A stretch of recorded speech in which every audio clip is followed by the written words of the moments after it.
You know, we were opening the show with this, Yankee fans, I'm sure you get it on Twitter too, this team stinks, this team's unwatchable. Wally, as bad as they may be and as average as they may be, they still can make the playoffs. So the days of 4 championships in 5 years and all-stars at every position, that's gone. This might be what this Yankee team is, and I'm not that sure it's all that bad. Do you? Well, I'm not sure it's all that good, but I do agree with you that they can make the playoffs. I mean, a lot of it has to do with the fact that the AL East is pretty mediocre. Nobody's running off with anything. I thought the Blue Jays were going to, and they came back to earth. Now it's the Orioles' turn. I mean, obviously, the Rays have made a little bit of a run. The only team that looks like it's going to be out of it is the Red Sox, which, I don't think anybody would have predicted at the beginning of the season. But there is a lot of parity in the AL East, which is the thing that's keeping the Yankees in this race. When you look at the trade deadline coming up on Thursday of this week, and we've heard rumblings about the Yankees want to bat, they want a starter. Where are we, Wally? What do you think? You think that they're going to bring something in to try and bolster this team and go on a run down the stretch here?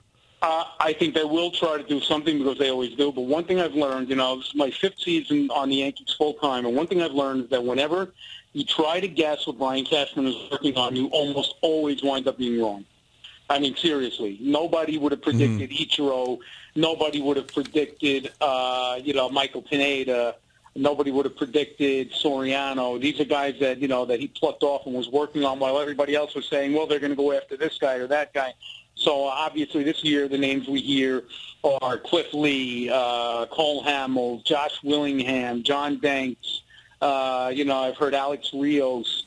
The truth of the matter is it's probably going to be somebody completely that's not on that list, But I certainly don't think that they're going to fall asleep at the trading deadline. I'm sure I'll be meeting somebody new Thursday afternoon or Friday morning at Fenway Park because that's just the way they do business. But I would not even hazard a guess as to who it's going to be. And Wally, I went and looked this up because just watching it from the naked eye, I think they've gotten quality pitching. The last time, by my calculations, that a starting pitcher did not give them a chance to win a game when Chase Whitley only went 4 innings, giving up 8 hits and 5 runs on June 29th against the Red Sox. I think they've gotten quality starts over the last month, and yet they're only a game over 500 in that span. So if they're getting anybody, it's got to be offense, right? Right. Well, I think that tells you the whole story. I mean, it's funny, but a team that lost 4 starting pitchers you think would be in the market for starters, but really it hasn't been the problem. Obviously they tried some guys who looked good for a while and then kind of came back to earth. Obviously the number with the poster boy for that is Vidal Nuno, but, Shane Green has started to kind of return to, where he was as a minor leaguer, a guy who's still developing somewhat. Chase Whitley came to earth. I mean, Brandon McCarthy has been good, but there's a reason why they were able to get him for Vidal Nuno, I would assume, and at some point we're going to see that. But my point is that they really haven't been the problem. The problem has been the offense, and we saw last night. I mean, they had Yu Darvish on the ropes. The Yankees do not, curl up and die at the sight of Yu Darvish. They were certainly in that game. But twice, I think it was the 7th and 8th innings, they had runners at first and third or first and second with 1 out and couldn't get the run home. And I'm not talking about with scrubs either. I'm talking with Brian McCann at the plate. I'm talking about, I believe they sent up a pinch hitter at one point, I think Zealous Wheeler, but there was somebody else also who came to the plate and a position. Ellsbury came to the plate in a position to do something. These guys are just not coming through. I mean, certainly with a little bit of run support, David Phelps tried to beat Yu Darvish last night. We talked about this before the show, and I know you have your finger on the pulse of the team, but this is a Yankees team that they need to win every game they can get. Their best player has been consistently Jacoby Ellsbury. I do. Don, I think, did. I would argue Gardner. Okay, fine. Why? Don and I both have this feeling, and I want your take on it. Why is he not playing last night? Girardi has this thing about resting guys. They play a lot of games in a row here. He's always afraid of wearing guys out. I asked Ellsbury about it. He said, he's ready to play, that Girardi had told him the night before he wasn't going to play. And, it was 100 degrees last night or during batting practice. I think by game time it fell to a mere 91. I mean, it was kind of hot here. And I think Girardi is just I think he errs on the side of overcaution.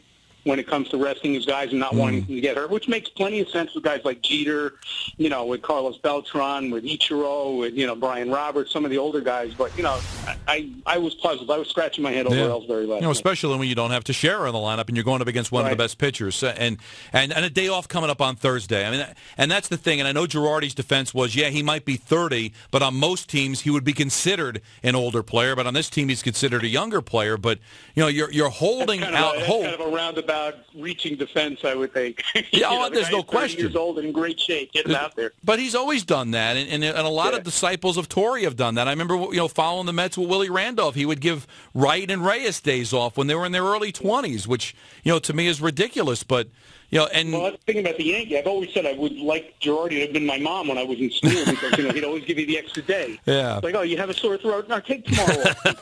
Take the third day. And I'll tell you what, I mean, just by the comments, and you were there when he made them, Teixeira talking about needing, more rest and not playing 155 games anymore. I mean, we're talking about pretty much up and down their best hope offensively because he's the guy that can really supply some power. How much can we expect him to play down the stretch here? That's a terrific question. I mean, I think he's played, off the top of my head, I think he's played in 76 or 77 games, and some of them were just as pinch hitters. Obviously he's not going to play every game the rest of the way. Who knows? I mean, quite honestly, I fully expect that if he plays for a week that there's going to be something. He's just at that point in his career where things seem to go. I mean, earlier this year was a hamstring issue. Obviously, last year was the wrist the whole year. The year before it was a hamstring or a knee or something.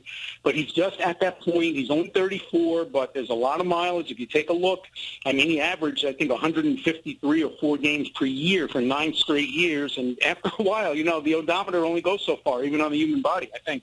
Is there a chance that Beltran can get back to the outfield? Because the way I see it, if he can go back to the outfield, then you open up that DH spot for to share a couple games. Jeter, you can throw him in there. But if Beltran is a locked-in DH and he can't play in the outfield, I think you're kind of prohibited if you're it's very limited. If you're Girardi. Yeah, right, and it's kind of a point that's been overlooked. But certainly hamstrings Girardi in terms of being able to rest his older guys. They're hoping he's going to be able to play in the outfield by when they return home next Monday. Now, Beltran seems less optimistic because, only throwing 120, 140 feet, and he's right. I mean, you can't really risk, you talk about how every one of these games is important. You can't risk losing the game because the right fielder can't get the ball to home plate, when you have a chance to cut down a run. That's the one thing. And the other thing that Girardi mentioned yesterday is that if this guy re-injures himself throwing, then I lose him as a hitter as well. So, there's some hope there, and it certainly would change the dynamic of the lineup somewhat if they could shuttle people in and out of the DH spot. But, until I see it, I'm not real sure it's going to happen.